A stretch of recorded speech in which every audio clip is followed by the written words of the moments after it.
There are new concerns right now about clean energy. A report in the LA Times says the nation's electricity network is far from ready to take on the power generated from renewable energy sources. It says using alternative energy like wind or solar power adds unprecedented levels of stress to a grid designed for the previous century. And integrating green energy is going to be a major and expensive challenge. Let's talk to Evan Halper. He's a reporter for the LA Times who wrote that article. Interesting piece, Evan. You know, maybe the unintended consequences of good intentions. You put up some windmills, you think you're going to be generating green power, free power, non-polluting power, but it comes with a problem attached. What did you find? Well, the problem is that the grid is based on, as you said, a century-old technology. When power was steady and power was coming out of coal plants and later gas plants, and it would just be a steady level of energy coming out of the plant onto the grid, and they could predict where it was coming, where they could send it to. Now you have intermittent sources, so the wind may be blowing and then it may stop at a moment's notice. A thick cloud could come over the sun, and that could wipe out a large amount of solar power being generated from one area of the country.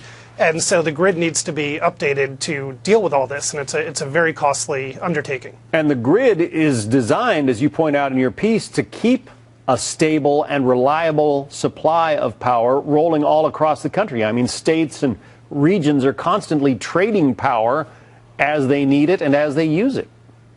That's right. It's not that it can't be done, and it should be noted that the grid, even without all this renewable energy, is having problems. I mean, part of this is that the infrastructure investment that needs to be made to keep the grid stable, no matter what kind of power it is using, it hasn't met with the demand.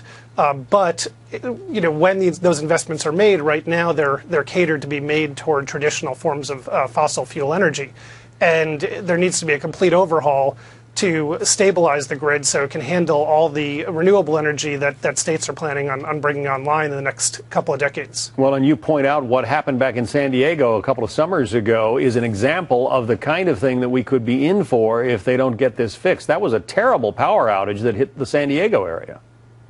Yeah, that's the big concern, is that there's some kind of collapse and that those kind of outages become more frequent if they can't be certain of the supply, if they can't figure out exactly where the energy is coming from, where it needs to go, get all the algorithms right, get the market system right. It's an incredibly complicated, huge undertaking. And in fact, a group of scholars from Caltech said getting this right could be the greatest, one of the most difficult undertakings industrialized societies have had before them. And the cost is looking at being something in the nature of $1 trillion between now and 2030. And as you point out, it's not just a matter of hardware and power lines. It's also a matter of passing laws and new legislation, because that's a very complicated area as well. Interesting piece in the LA Times. Evan Halper, who wrote it. Evan, thank you. Thank you, John.